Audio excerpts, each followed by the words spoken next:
Então, boa noite, pessoal. Meu nome é Carolina e eu estou como atual presidente da Liga Acadêmica de Pediatria aqui de Cáceres, a LAPMEF, e desde já eu quero agradecer a presença de cada um e desejar boas-vindas à nossa aula aberta sobre o Maio Laranja. Eu agradeço também imensamente a psicóloga Alana, que disponibilizou um pouco do seu tempo para a gente e que hoje vai estar conosco ministrando a palestra. Ela é graduada em psicologia pela FAPAM e atua como psicóloga clínica desde 2017. Desde já, seja muito bem-vinda e pode ficar à vontade para começar.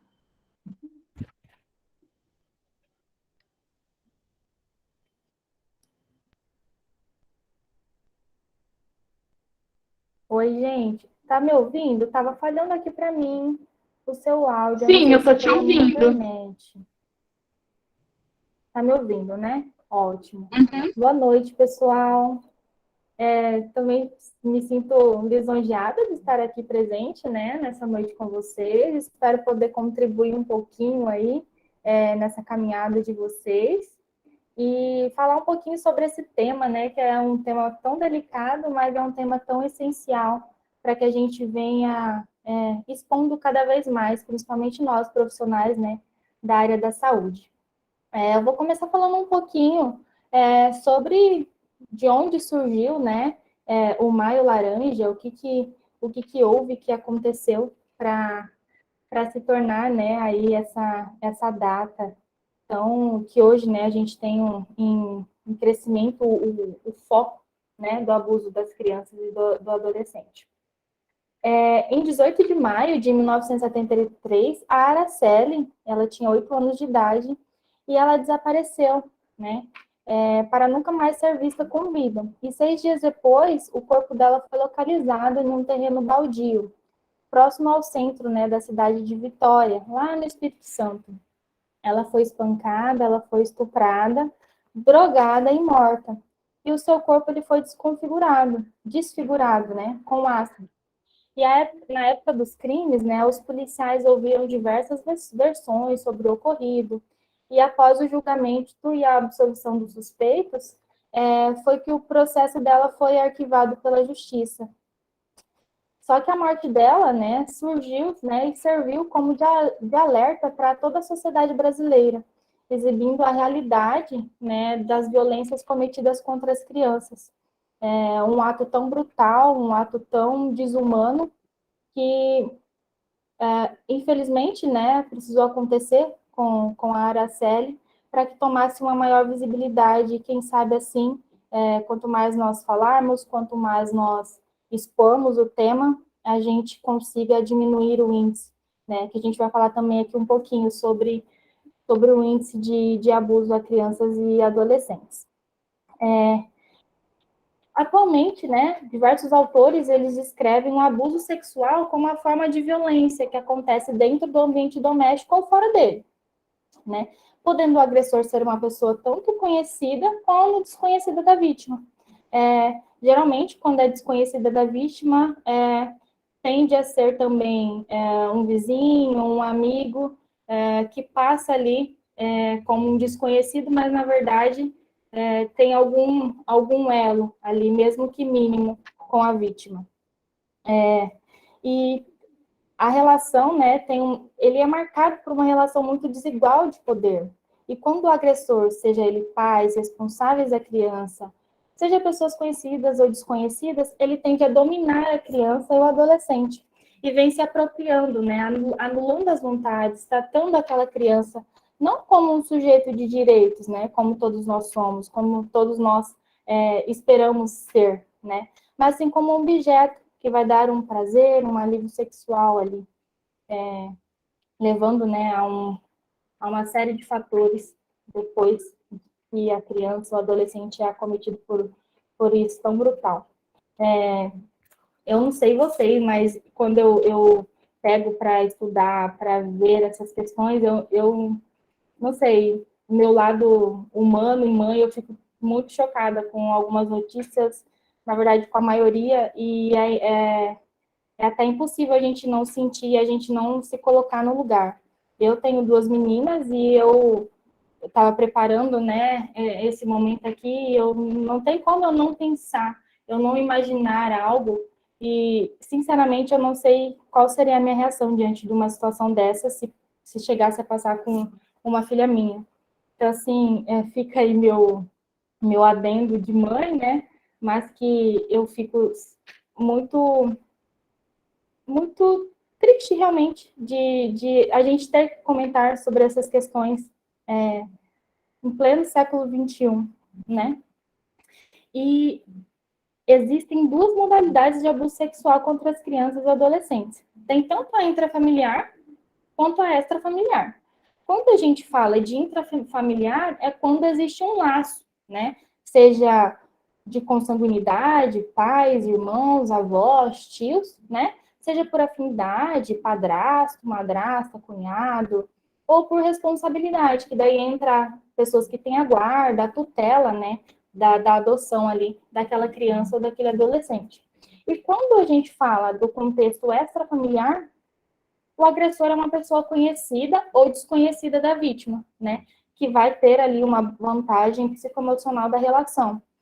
Alguns exemplos são os amigos, os vizinhos, profissionais conhecidos como professores, médicos, líderes religiosos, pessoas desconhecidas também. E eu trouxe alguns mitos e verdades para a gente levantar aqui, que, querendo ou não, quando acontece alguma história chocante, as pessoas tendem a levantar algumas histórias, tendem a levantar algumas indagações, e quando a gente, né, quando as pessoas não têm um certo conhecimento e não sabem onde buscar, né, também uma informação verídica, uma informação que possa agregar realmente aquela situação, tendem a como se fosse a expandir, né, essas informações, esses mitos. Então, eu trouxe alguns aqui para a gente pensar um pouquinho aqui juntos, e certamente vocês já ouviram alguns deles. O primeiro entra aqui é a questão que o agressor sexual de crianças e adolescentes é um psicopata, um monstro. E, na verdade, não. Na verdade, em média de 80% a 90% desses agressores são pessoas conhecidas. 30% em média são pais e 60% em média são conhecidos da vítima, da família.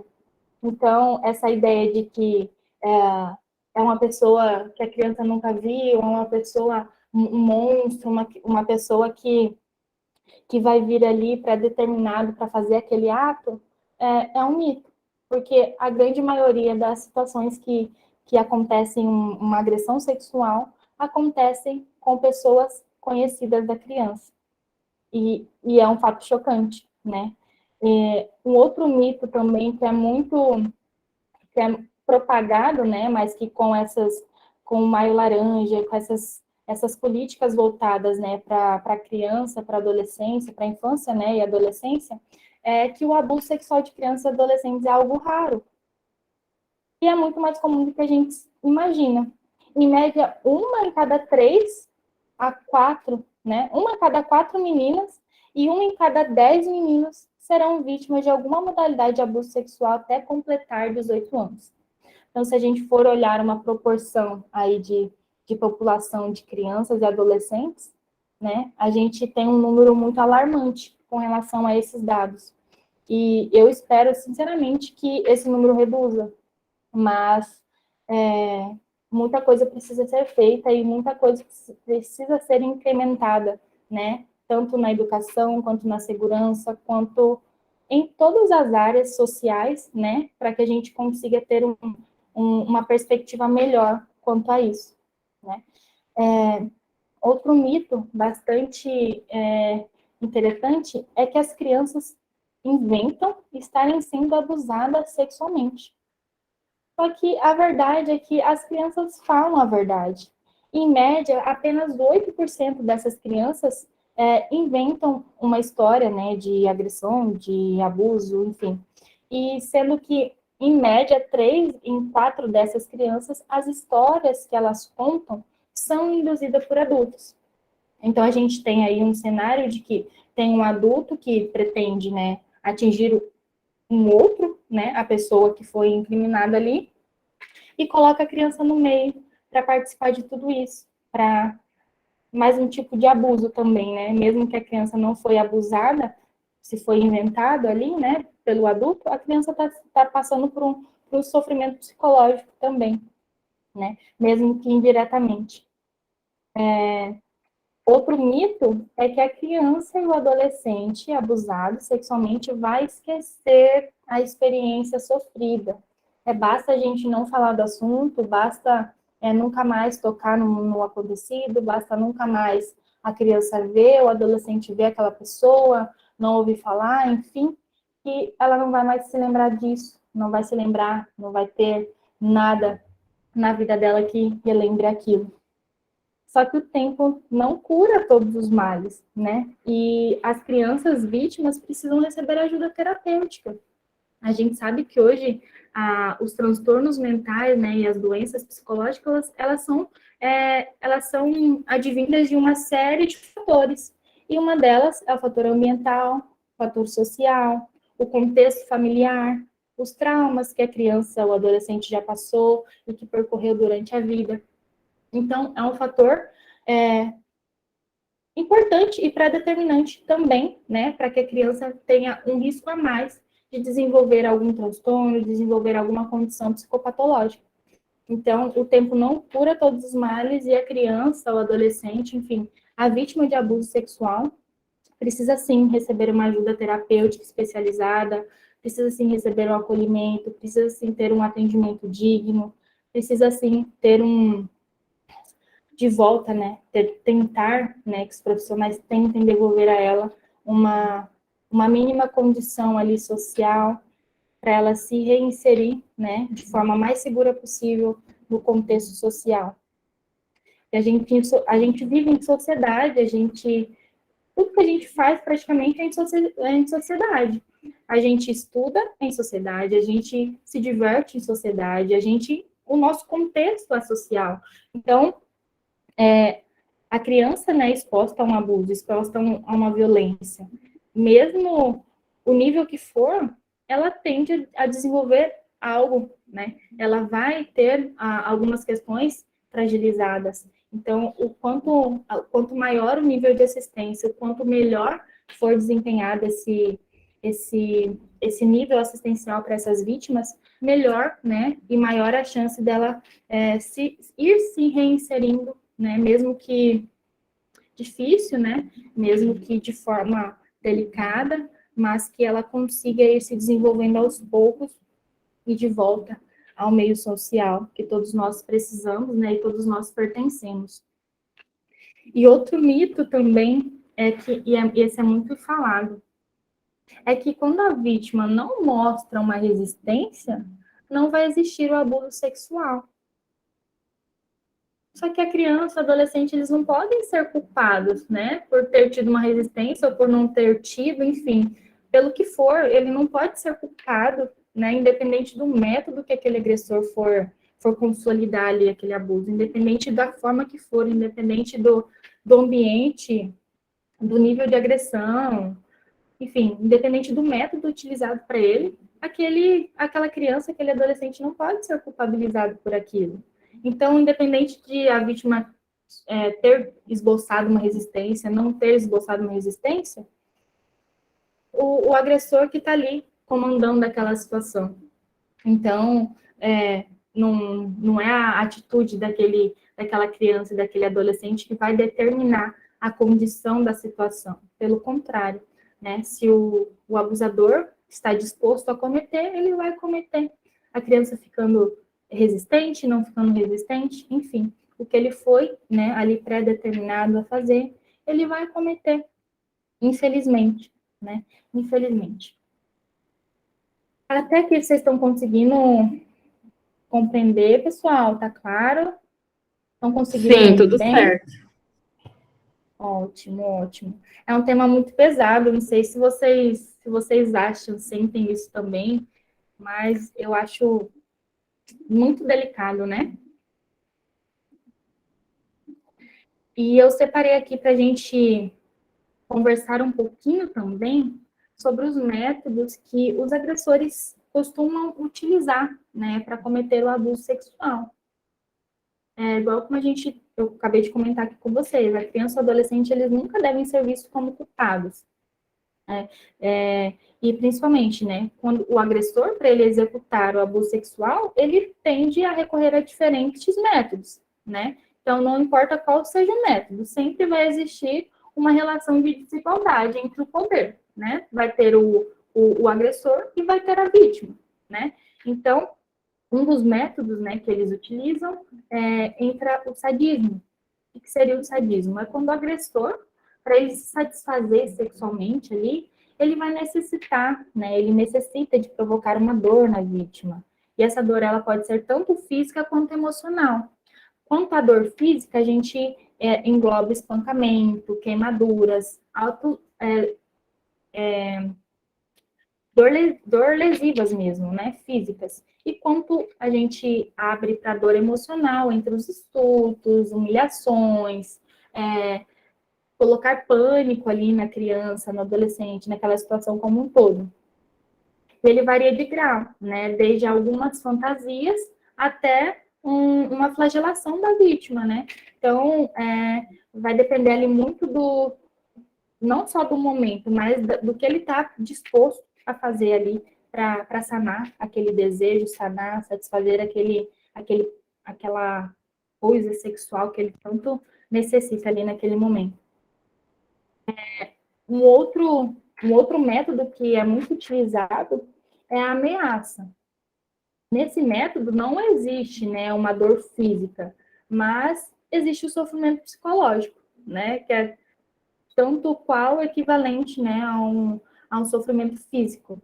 E elas geralmente são feitas tanto contra, né, a vítima, tanto contra as pessoas que ela ama. Então, por exemplo, se for uma criança, ela tende a ceder de forma mais fácil aquela ameaça. Por quê? Porque ela quer proteger alguém que ela ama. Então, ela cede, né, naquele momento, né, para proteger alguém. Então, a ameaça surte muito efeito também, principalmente quando a vítima, né, quanto menor for a vítima, melhor surte esse efeito da ameaça. E um outro método é quando os agressores induzem a vontade. Então, eles não vão utilizar dor física, não vão utilizar dor psicológica, mas eles vão induzindo a vítima com presentes, com promessas, com privilégios, né? Então, mesmo que não exista uma violência física concreta, concisa ali, né? Mesmo que não exista uma violência, uma ameaça verbal ali, igual no outro que a gente acabou de ver, existe a violência psicológica, né? Porque mesmo que o adolescente, a criança ceda ali naquela indução, naquela vontade, ela não pode ser culpabilizada por aquilo. Porque de alguma forma, de alguma estratégia psicológica ali, naquele momento, o agressor conseguiu o que ele queria. Então, de toda forma, mesmo o adolescente, esse fato acontece mais com adolescente, né? Tende a acontecer mais com um pouquinho maior de idade.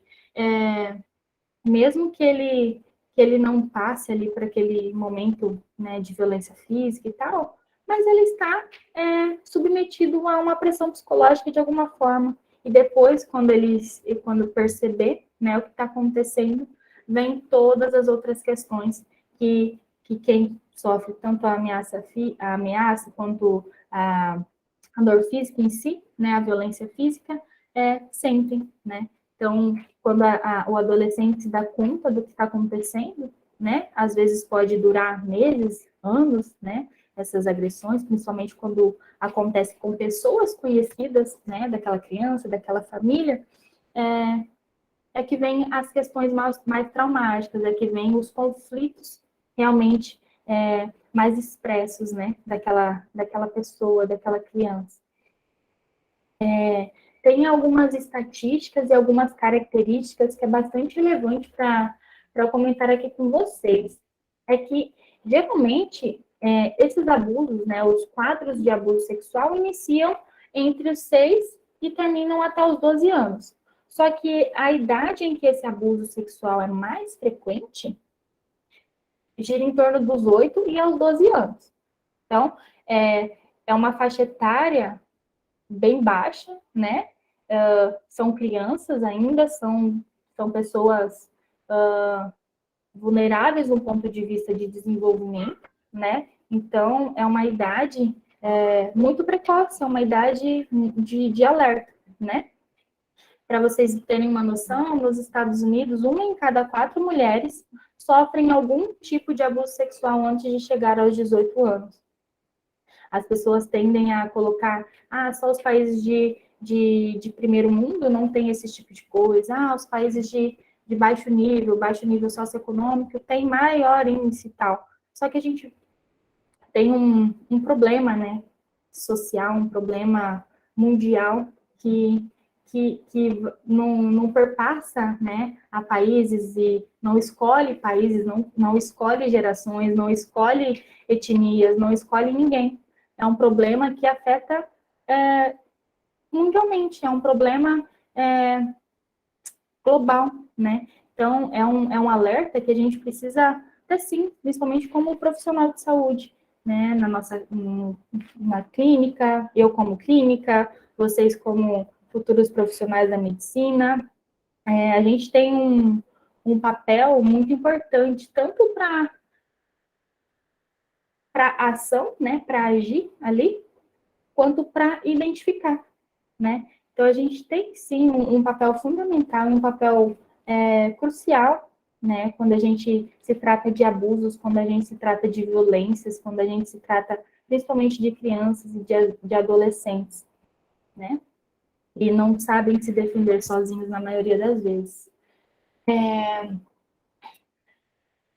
Um dado também bastante relevante que a gente precisa frisar, pessoal, é que em média 35% das famílias que acontecem esse tipo de agressão, né, são famílias que perpetuam o abuso do álcool, perpetuam o abuso de substância, perpetuam abusos, né, em substâncias que tendem a prejudicar, de certa forma, o raciocínio lógico. Claro que não, que a gente não pode colocar culpa em álcool, culpa em droga, culpa em nada, tá? É só um dado relevante que, assim, que a gente tende a perceber, né? Que a gente tende a ficar alerta também. A minoria dos agressores sexuais das crianças e dos adolescentes sofrem de distúrbios psiquiátricos. É uma minoria. Então, aquela história do mito lá, as pessoas os agressores são loucos, né? Esqueci a palavra que eu falei, mas é a minoria. Então, a gente não pode colocar uma correlação, né? No abuso sexual e colocar como se fosse só pessoas que têm algum distúrbio psiquiátrico que cometem. E a grande maioria não. A grande maioria são pessoas que estão em um nível de normalidade, né? Até que ponto a gente é normal, mas estão em um nível de normalidade considerado, né, basal ali. Tem um quadradinho aqui que eu vou comentar com vocês, que eu separei aqui, que é muito interessante e é chocante. No ano de 2021, a gente teve 100.974 denúncias de violências contra crianças e adolescentes. E dessas denúncias, foram 12.597 de estupro. Então, o perfil da vítima, 79% era feminino e 12% era masculino. A faixa etária variava em média de menores de 12 anos, em média 50%, e o restante dos outros 50% em média de 12 a 17 anos. Então, é um nível de faixa etária, né, não entra a faixa adulta.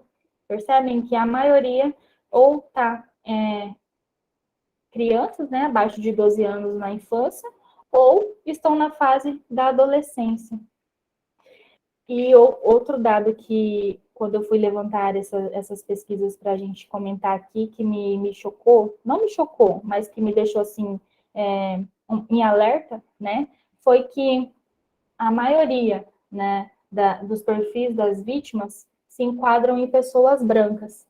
E a maioria do perfil do suspeito, né, do agressor, se enquadra também em pessoas brancas. Então, a prevalência, né, tanto de vítima quanto de agressor na raça, né, e cor entre as pessoas brancas e pardas.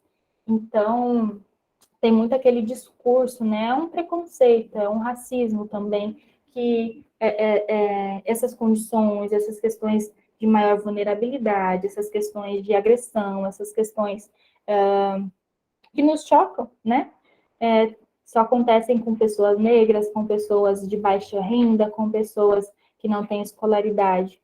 E, na verdade, os dados mostram ao contrário. Os dados mostram que não são um grupo em específico, não são um tipo de pessoa específica, não tem um padrão fechado. E sim, tem uma ampla, né, uma ampla caracterização, tanto das vítimas quanto do agressor. E no perfil do agressor, os masculinos, né, os homens que cometem, né, esse tipo de agressão, estão em 79%. E os dados de que a mulher, né, que o sexo feminino cometeram, está em 13%. Então, a gente também tem um índice, não é insignificante, é um índice também considerável, que mulheres também podem, né, ser agressoras e abusadoras, né, de crianças e adolescentes. Então, a gente também tende, né, a alguns estereótipos de que somente homens cometem agressão. E não, as mulheres também podem vir a cometer, né?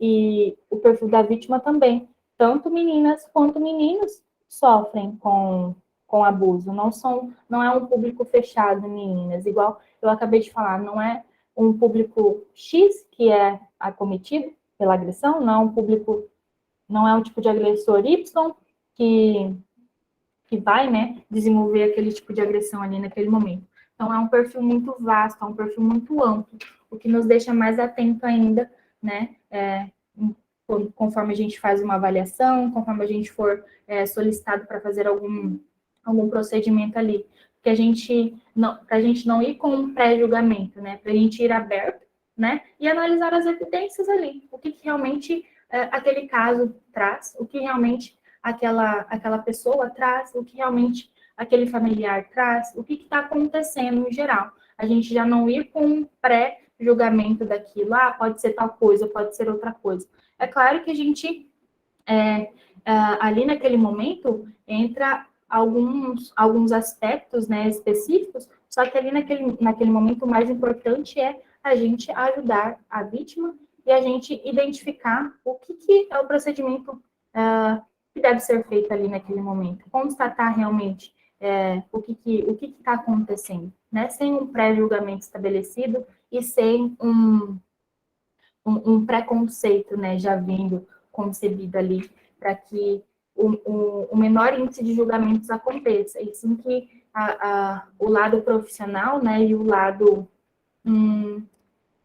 humano, o lado empático, né, sobressaia ali naquele momento. A presença do abuso do poder, né, é o que mais entra, né, é o ponto mais fraco que satisfaz, né, os desejos daquele abusador e, contrapartida, ele tende a subjugar, né, aquela criança, aquele adolescente. E, geralmente, existe um elo de confiança, de responsabilidade ali, unindo aquela criança, unindo aquele adolescente ao agressor.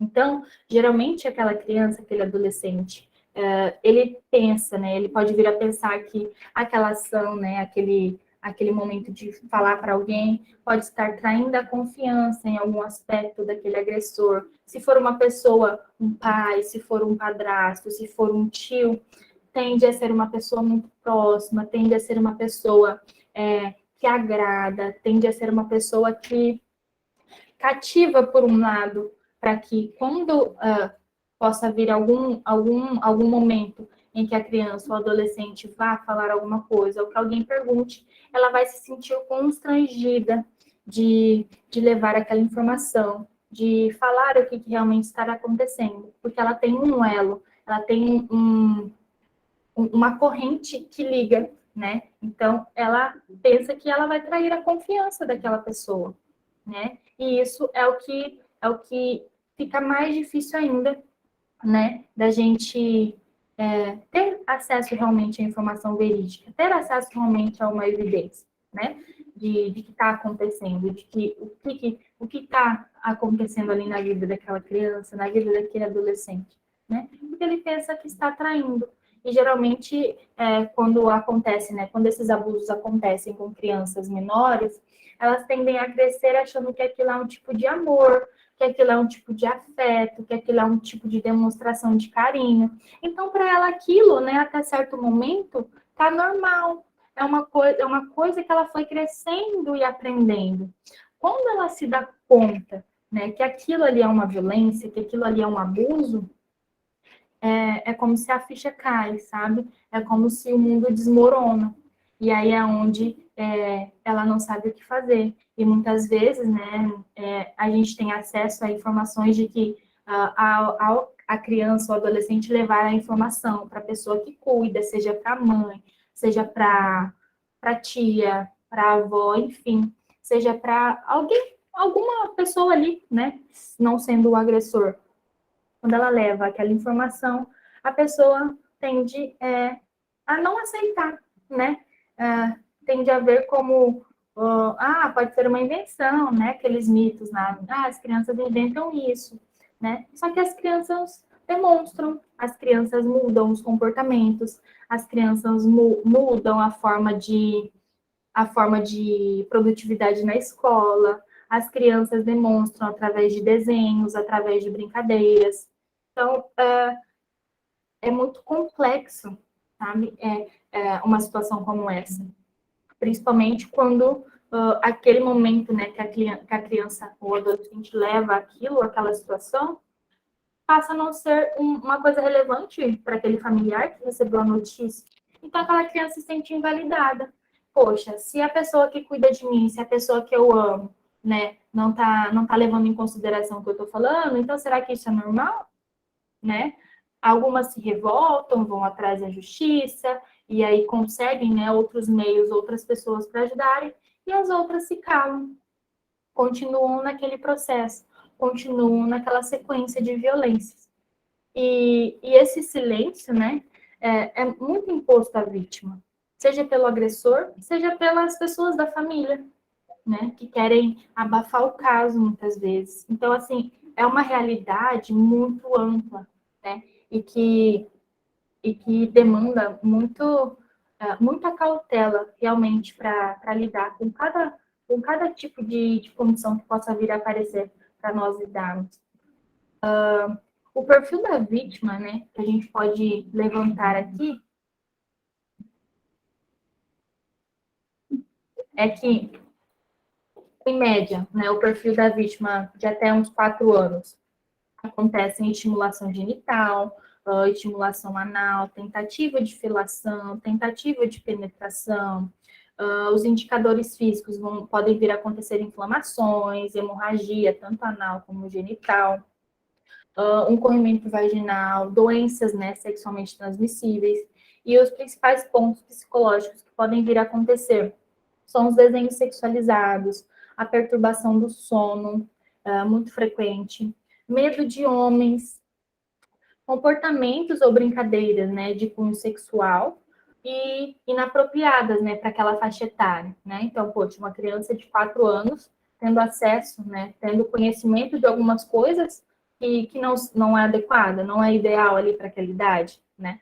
É um ponto de alerta, né? Então, geralmente, acontecem tanto fatores físicos quanto fatores psicológicos. Então, apresentam indícios, a criança, o adolescente apresentam indícios. Em média, quando o perfil é de 4 a 6 anos, acontecem as violências mais frequentes entram a felação, a masturbação também, a penetração digital, né, que é quando é feito por via digital, realmente, né, penetração sexual simulada. E os principais indicadores físicos que entram nisso vai entrar as fissuras, as equimoses, entra a hemorragia também, a diarreia, constipação.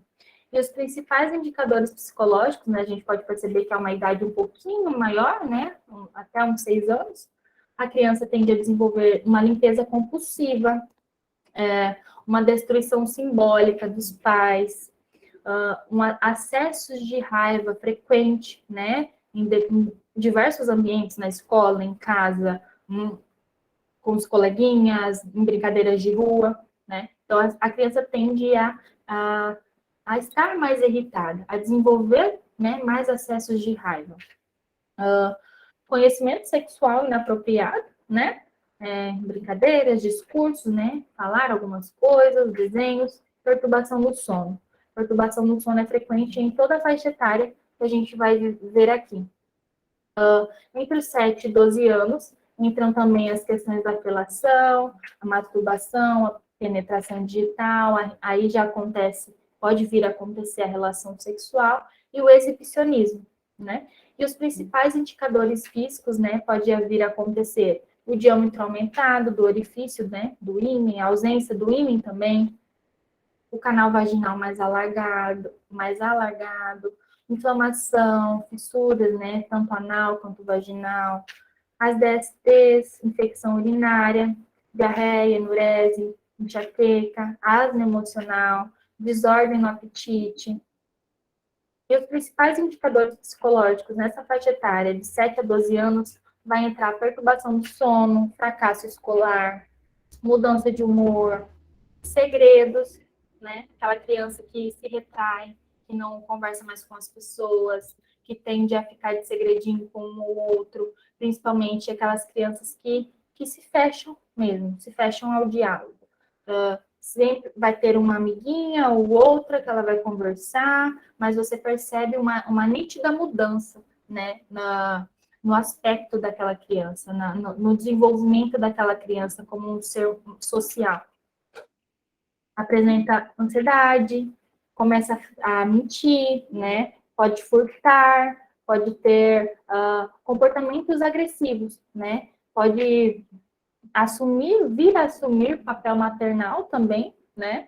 Pode ter as tentativas de suicídio, né? E uma aparência mais madura, uns trejeitos corporais, né? Mais maduros, né? Diferente de uma criança de até 12 anos, né? Então, tende a se comportar como uma mini adulta, vamos por assim, ou um mini adulto, né? Com comportamentos mais sexualizados. Quando a gente fala de um perfil de crianças, né, vítimas, ali já está em adolescência, né, de 13 anos para cima, vem a acontecer, né, a felação também, a masturbação, a relação sexual e o exibicionismo. E aqui, né, a menina, né, provavelmente já vai ter menstruado, né, já vai estar num processo de ovulação, desenvolvimento ali, tende a acontecer as gravidezes precoces, as DSTs também, né, que pode acontecer em qualquer idade, né, no caso de meninas, pode vir a solicitar, né, orientações, né, quanto ao uso de contraceptivos, pode desenvolver anorexia nervosa ou uma ingestão compulsiva de alimentos. Quando a criança, né, o adolescente, tende a vir a desenvolver um comportamento desadaptativo com a alimentação, tende a ter uma imagem do seu corpo distorcida, principalmente se ela for vítima de abuso psicológico não só pelo fato do abuso sexual em si, mas na violência contra a sua imagem pessoal, a insultos, a questões de ridicularização, enfim, tende a se sentir muito inferior, tende a se sentir com uma autoestima muito baixa, tende a regular sua emoção justamente no alimento, né? Então, tende a desenvolver uma compulsão alimentar ali o que pode virar a um ganho de peso e, em contrapartida, desenvolver as questões alimentares de expurgação, né? Vômito, tomar laxante, enfim, aqueles comportamentos, um ciclo negativo de comportamentos quanto à alimentação. E aí a gente já entra na questão dos transtornos alimentares e outras questões um pouquinho mais para o outro lado, para uma outra conversa. E as questões psicológicas, né, dessas vítimas um pouquinho maiores, né, já adolescentes aqui, elas vão desenvolver os relacionamentos pobres de afeto, relacionamentos pobres de entrega, sabe? Aquelas crianças que, né, a gente foi criança, pelo menos eu fui criança, tinha amigas, tinha melhores amigas, clubinhos, grupinhos, desenvolvia um relacionamento afetivo, desenvolvia um elo, né, de apoio, de acolhimento, de afeto também. E quando as crianças passam, né, por esses abusos, né, os adolescentes passam por isso, elas não conseguem desenvolver um relacionamento afetivo de forma equilibrada, de forma como a gente poderia considerar normal.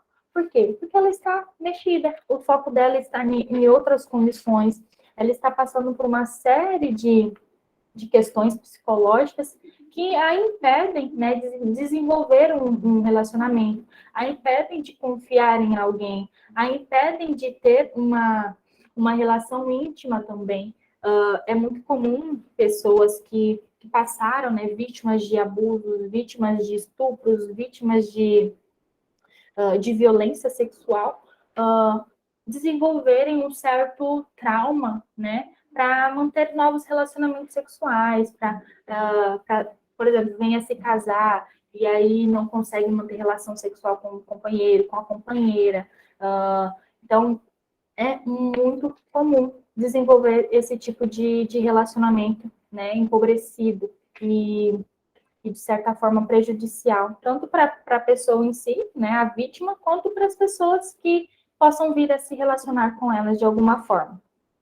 Elas podem vir a desenvolver abusos com álcool, com drogas, automutilação, a depressão, né, estados fóbicos, assume papel maternal também, e pode vir a abusar sexualmente de outras crianças. Aí entra uma questão também grave, né, talvez por achar que aquele comportamento, né, seja dentro do normal que ela aprendeu naquele ambiente que ela frequentava, seja por uma raiva para descontar em uma outra pessoa, numa outra criança, se eu merecia, que ela também merece. Então, entra umas questões muito delicadas, que fica até complicado a gente nomear o que pode ser, o que não pode ser, porque é uma gama de pensamentos, uma gama de comportamentos que pode vir a cometer, né, uma vítima de um abuso. E o perfil do agressor, né, quando é o agressor familiar, aquela pessoa, pai, tio, irmão, cunhado, enfim, pessoas próximas, né, pessoas com um elo, geralmente é uma pessoa muito possessiva, vai proibir a criança de relacionar com os amigos, de frequentar a casa de amigas, de ter um convívio social realmente. É aquela criança, aquele adolescente que vai ficar literalmente dentro de casa sem ter um contato social. Por quê? Porque há um medo de que aquela criança venha a expor alguma coisa íntima ali, né, daquele contexto de agressão. São pessoas que tendem a parecer, né, normal, né?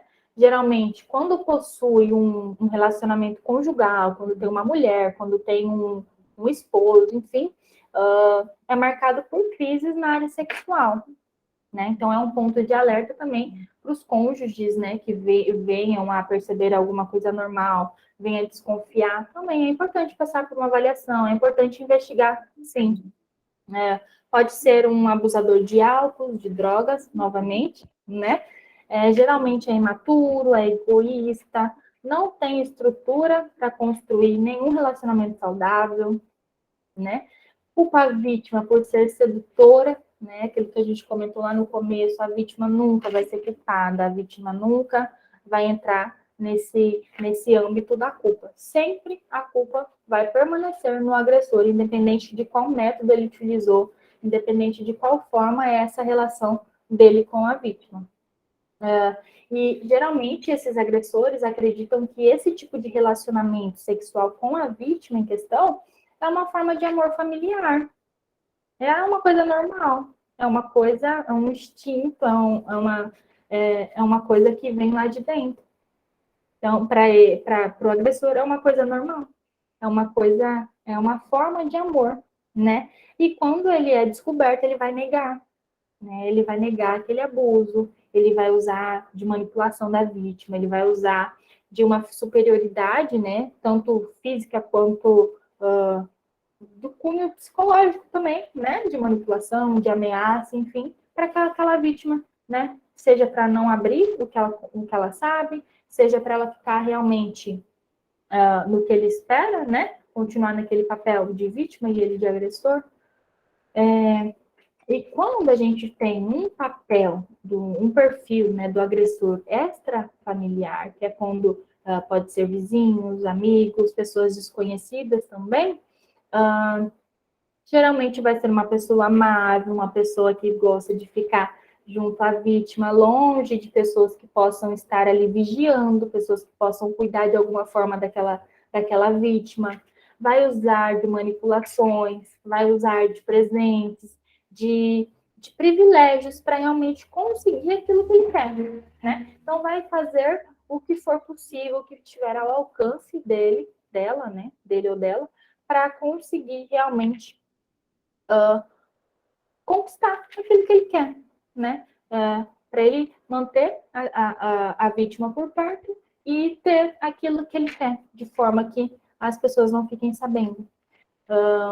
E eles tendem a ter um efeito surpresa para efetuar esse abuso sexual. Então, ele tende a não ser nem tão presente, mas também usa de um lado surpreendente, né, para pegar aquela vítima, né, de surpresa, seja um desconhecido no meio da rua que encontrou um adolescente e estuprou e abusou, enfim, seja um conhecido que chega com um presente de surpresa e aí, né, atrai aquela vítima, né, para aquela emboscada, literalmente. Pode também ser dependente de drogas, de álcool, e pode vir a ter alguns problemas emocionais graves também. E como os dados mostram, né, a minoria são acometidos por algum distúrbio psicológico grave, né? Então, geralmente, são pessoas com plena convicção daquilo que estão fazendo. São pessoas que sabem que aquilo é um ato errado, que aquilo é uma coisa que não deveria ser feita, mas que vão lá e fazem. E a gente tem uma legislação, né, que é aplicada no caso de abusos, né? Então, geralmente, a gente pode vir a ter a violência, onde coloca a vítima em contato, né, com materiais pornográficos, com revistas, com filmes, com sites, enfim, uma maneira de constranger e de instigar aquela vítima, né, para que ela pratique aquele ato. Então, aí a pessoa tem um tempo de pena, né, estimado, né, dentro daquela lei, né? Então, geralmente é em média de 1 a 3 anos de multa, ou pode também ter uma multa, né? É inacreditável, mas pode ter uma multa também. E o período de reclusão seria de 1 a 3 anos, também é um absurdo, né?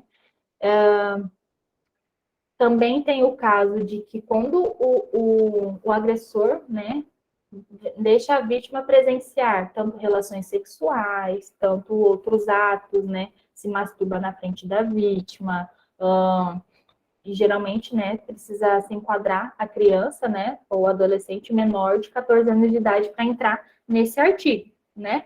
E aí a reclusão é um período ali de 2 a 4 anos. E tem o crime, né, que é o estupro de vulnerável. Daí já precisa ter aquela conjunção carnal, o ato libidinoso com o menor de 14 anos. E aí a pena de reclusão é de 8 a 15 anos. Também é um tempo considerado, né, baixo, né, e real essas penas aqui no Brasil. E a jurisprudência aqui do Brasil considera o ato libidinoso, né, sexo anal, oral, a penetração dos dedos, passar as mãos, esfregar o órgão, né, sexual no corpo, introduzir objetos, simulação de relação sexual também e beijos eróticos. Então, isso é o que entra nessa resolução aqui que fala sobre o ato libidinoso, né? Então, se enquadrar em algum desses tópicos aqui que a gente levantou aqui, entra nessa reclusão de 8 a 15 anos. E também é bem inacreditável. E tem o crime que é na modalidade de omissão. Eu até tinha comentado um pouquinho no começo sobre isso, que é quando a mãe, né, não esboça uma reação para prevenir, né, ou para impedir que aquele companheiro, que aquela pessoa abuse da filha menor de idade. Então, entra como uma omissão. É quando a mãe tem o poder ali de prevenir que aquele ato, que aquela agressão venha a ser consumada, venha a acontecer, e e ela não faz nada, e ela apoia, né? Ela não age contra, ela não denuncia, ela não procura os órgãos que possam vir a dar um suporte para aquela criança. Então, aí entra no caso de omissão. Esse daqui é um comportamento, né, que é mais comum do que a gente imagina, porque geralmente esse perfil de mães, né, que não denunciam, que não fazem alguma coisa para proteger, geralmente é um perfil, né, um padrão de pessoas que também são vítimas do agressor de alguma forma. Também podem ser vítimas de violências sexuais, podem ser dependentes financeiros, podem ser vítimas de abusos domésticos, de violências domésticas. Então, pode ser uma pessoa com uma vulnerabilidade, uma instabilidade psicológica que tende a ter uma condição, né, uma pré-condição de ameaça atrelada ao agressor. Então, é uma situação muito delicada também. Mais uma, né? E geralmente, quando se dá, né, a notícia desse fato, quando chega, né, à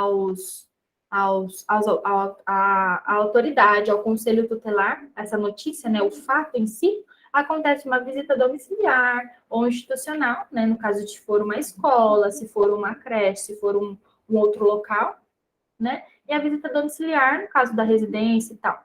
E geralmente acontece uma discussão desse caso pelo colegiado do Conselho Tutelar, para levantar realmente que condições aquela criança tem, tanto de ir para um responsável legal, tanto de ir para um abrigo, né? No caso de não ter nenhuma outra pessoa além do agressor, né? Ou da pessoa que omitiu ali aquela condição, aquela agressão, para que possa ir a um abrigo, para que possa ter um acolhimento, um acolhimento seja institucional, seja de uma ONG, enfim, de algum lugar que possa vir a cuidar daquela criança, daquele adolescente, certo? Quando essa criança tem um responsável legal, né, que possa vir a protegê-la, né, no caso de não ser o agressor ou aquela pessoa que omitiu, no caso da mãe ou do pai também, né, aí entra uma questão judicial. É preciso envolver advogados, é preciso envolver trâmites legais, né, para que possa ser tanto comprovado que aquela pessoa tem a capacidade e pode cuidar daquela criança e não vai oferecer nenhum risco, né, caso o agressor possa vir a ir na casa, ir àquele local que seria um local de segurança, né, mas o agressor pode ter o conhecimento e tentar fazer outras coisas, né, no caso de não estar preso, pagar a multa, né? Enfim. Então, são questões muito, muito delicadas. E, a partir daí, né, dessa notificação do caso, o Conselho Tutelar tem esses dados, enfim, chegou com a criança para o hospital, atendimento médico, atendimento legista, vai ser examinada, né? Aquela criança ou aquele adolescente precisa ser examinado, precisa ser levantado se ela tem, né? Não é nem contraiu, né? Tá com uma contracepção ali de emergência, né? Pode estar grávida, possa vir a fazer os procedimentos para evitar, né, que aquela gravidez prossiga, né? Seja evoluída. Vai ser avaliado as questões de doenças sexualmente transmissíveis ali, e a perícia sempre é feita pelo médico legal, né? Pelo Instituto Médico Legal, que geralmente, ou ele pode ir até o hospital, é raro, né? Os municípios que o IML vai até o hospital, geralmente as vítimas precisam se direcionar àquele local, né? Para realizar a perícia, para levantar todas as evidências, para levantar se houve a penetração, enfim, que tipo de abuso realmente aconteceu ali com aquela vítima, com aquela criança. E, não menos importante, né, tem uma lei que vem, né, a trazer alguns elementos de proteção, né, para essas crianças e adolescentes. Por quê? É a lei da escuta especializada. Geralmente, né, antes, né, era feito um processo que era como se fosse uma outra agressão, era como se a vítima passasse por um processo tão invasivo, tão repetitivo ali daquela situação que ela vivenciou, que era como se ela estivesse vivenciando novamente aquela situação de abuso, aquele momento tão marcante, tão específico da sua vida. Então, essa lei, né, coloca algumas questões, algumas condições para que essa escuta, né, seja um procedimento de entrevista, levante algumas informações que possam vir a servir à justiça de alguma forma, né, geralmente é feito por um órgão, né, da rede de proteção, porque tem todo o jeito, tem todo o aparato para acolher aquela pessoa em situação ali de vulnerabilidade, né, pós-agressão, e com um receio muito grande de ter um contato, de confiar em alguém, de falar por tudo aquilo que ela vem passando, tudo aquilo que marcou tanto, né, a vida dela, e que certamente é um processo muito doloroso e muito minucioso, né, até ela conseguir se sair, né, daquele ambiente, se sair daquela situação e conseguir se desenvolver novamente da forma mais equilibrada possível, né, diante de todo atendimento, diante de todo apoio, de toda a rede de proteção que possa vir a ajudar, né, aquela criança, aquele adolescente a ser reinserido na sociedade, a desenvolver uma saúde mental, né, a cuidar da sua saúde também, caso vir a ter a gravidez, os procedimentos a serem realizados, né. Então, assim, é um processo, é um procedimento que exige um acompanhamento multidisciplinar, um acompanhamento muito empático, uma relação muito humana dos profissionais, né, que vão lidar ali de frente com aquela situação, com aquelas crianças, com aqueles adolescentes naquela situação, né? Então, é um lado, assim, que a gente, às vezes, sai daquela condição de profissional da saúde, a gente sai daquela situação de, o que eu posso fazer aqui, né, como um profissional, e aí entra muito o nosso lado humano, entra muito a nossa condição como pessoa e como um outro ser ali, para ajudar aquela criança, aquele adolescente, enfim, naquela situação de risco. Eu acho que era isso, gente. Eu acho que eu extrapolei meu tempo também, né? Foi ótimo, Alana. Obrigada. Agora eu vou abrir o chat para algumas perguntas. A Dani perguntou: em uma consulta, o que a gente pode observar no comportamento da criança que indique que ela possa estar sofrendo abuso? O que a gente consegue identificar? Deixa eu olhar. É uma consulta que a gente pode observar no comportamento da criança. Então, a gente precisa desenvolver um vínculo ali, né, primeiramente com aquela criança, para que ela possa vir a sentir uma confiança em nós como profissional, né? Geralmente, profissionais da saúde que lidam com crianças têm recursos, né, que possam vir a aproximar, seja jogos, seja materiais lúdicos, alguma coisa que possa vir a ajudar naquele vínculo, né, para que a criança possa se sentir segura. Outro ponto é a avaliação clínica, né? A gente vai fazer uma avaliação clínica, levantando alguns pontos. Geralmente, quando é criança, quando é até os 18 anos, é acompanhado por um responsável. Aquele responsável também é passado por uma avaliação, né? A gente precisa fazer algumas perguntas. Se notado algum receio de alguma forma daquela pessoa que está acompanhando, se notado algum receio muito excessivo, né? Geralmente as crianças têm um medo de médico também, têm um medo de uma avaliação, mas dependendo do que aquela pessoa que está com ela traz, né? Geralmente pode vir a trazer assim, não, não foi nada, alguma coisa, sei lá, ela estava na casa de fulano e chegou de tal forma, tá? A gente vai construindo, é como se fosse um feeling, sabe? Conforme a gente está ali na experiência, a gente vai desenvolvendo algumas estratégias de não de identificar e de adivinhar, mas de levantar algumas questões que são necessárias, tanto para aquela avaliação seja realmente concisa, seja uma avaliação de levantar realmente o que está acontecendo com aquela criança, mas que a gente possa também ter um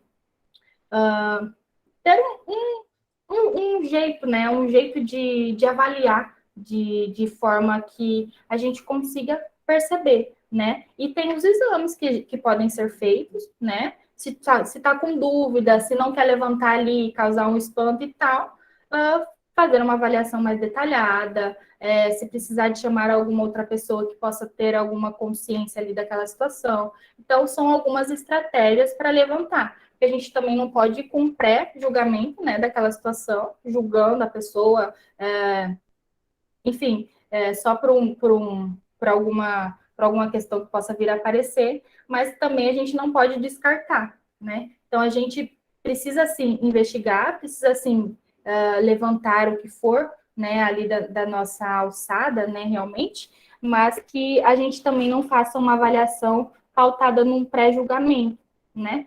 Então, eu acredito que a gente pode utilizar tanto de formas de acolher e de conseguir tirar alguma coisa, se a gente tiver alguma dúvida com aquela criança, né?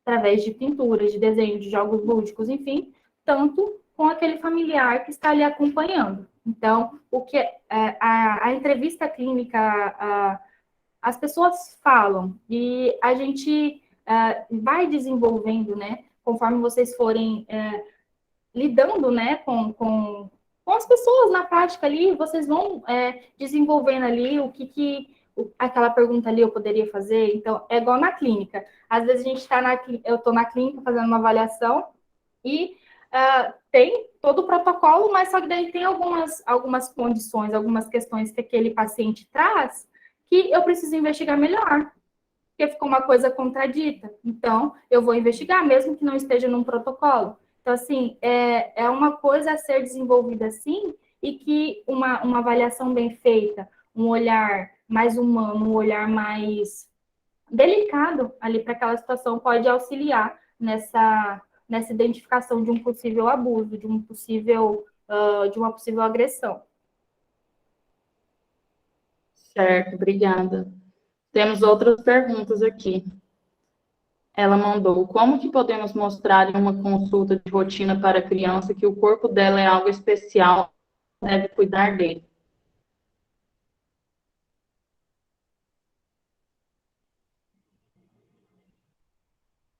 Tem um monte de videozinhos no YouTube, tem um monte de cartilhazinhas, podem ter também bonecos, fantoches, algumas coisas lúdicas realmente, para ensinar a criança, né?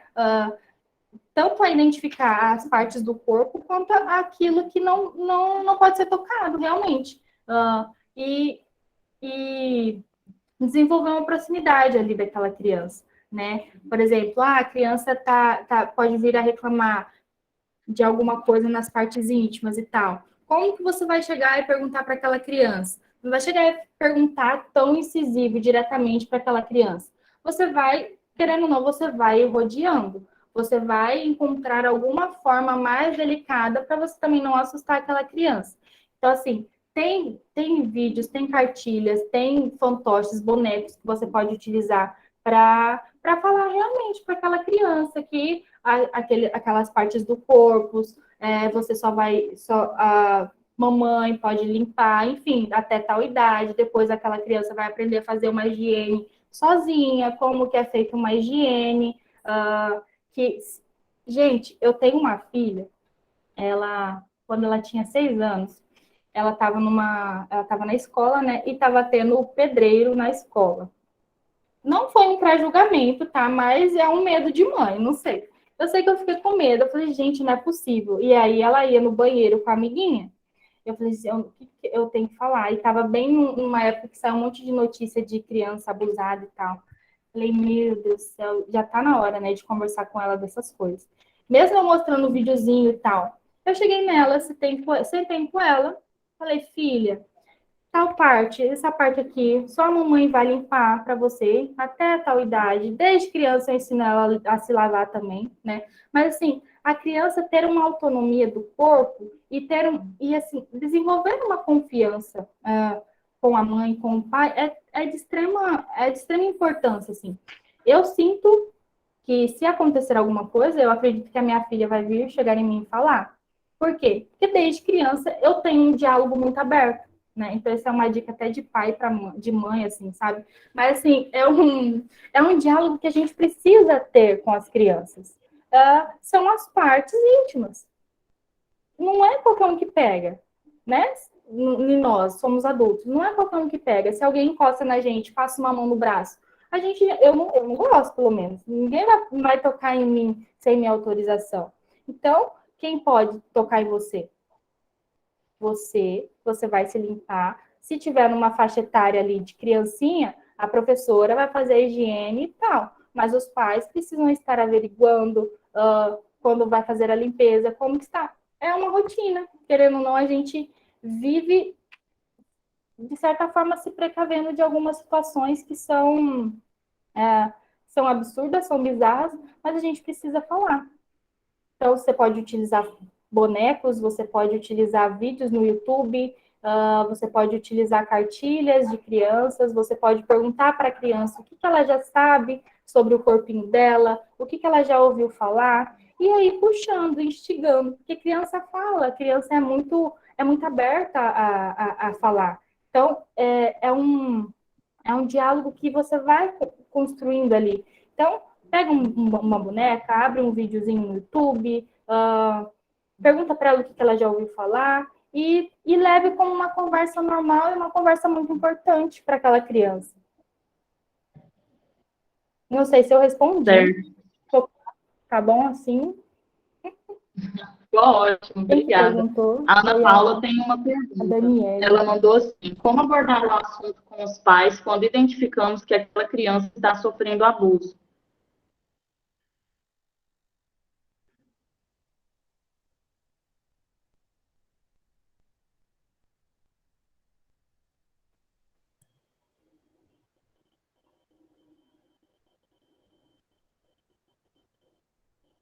Gente, caiu a minha conexão aqui.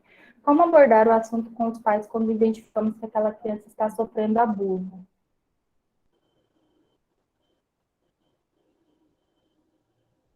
É delicado, mas precisa ser perguntado para o pai se já notou alguma coisa, se a mãe, né, no caso, que geralmente são as mães que acompanham consultas, negar, né? E aí precisa ser tomado os procedimentos cabíveis, né? Solicitar um apoio do conselho tutelar, né, para auxiliar ali naquele momento também. Pode ser um momento que às vezes a mãe aquela pessoa ali que está com a criança pode entrar no momento de revolta, no momento de choque. Então, é preciso um aparato ali, mas a depender da reação, né? Se a pessoa já percebeu, se a pessoa não percebeu, e aí você vai conduzir. Se a pessoa já percebeu, entra já no caso de omissão. Se a pessoa não percebeu, já entra no caso de acionar os órgãos competentes, né? No caso do conselho tutelar, no caso de um psicólogo que possa vir a ter na unidade de saúde, enfim, no hospital. Então, pedir ajuda também. Certo. Gente, mais alguém tem alguma pergunta? Só mandar no chat.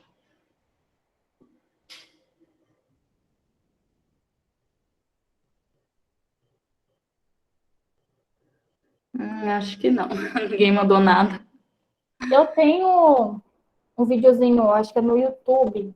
Eu vou mandar. Depois eu te mando e daí você compartilha com eles. É sobre isso, para falar diretamente com as crianças. Eu não lembro o nome agora, mas tem. Eu vou te encaminhar e aí você manda pro pessoal. Tá, certinho. Alana, desde já eu quero te agradecer por hoje, por estar ministrando a palestra para a gente, por ter disponibilizado um pouco do seu tempo para estar conosco essa noite. E também quero agradecer a presença de todos que estiveram conosco hoje. Ah, que isso. Eu que agradeço. Precisando, Foi ótimo. querendo falar de outros temas. Estamos aí para contribuir, para levar conhecimento de verdade, né? Tá tão difícil. Certinho. Obrigada, viu, gente, a presença de cada um. Obrigada, a gente que agradece. Ah, então tá bom, gente. Tenha uma boa noite, uma boa semana.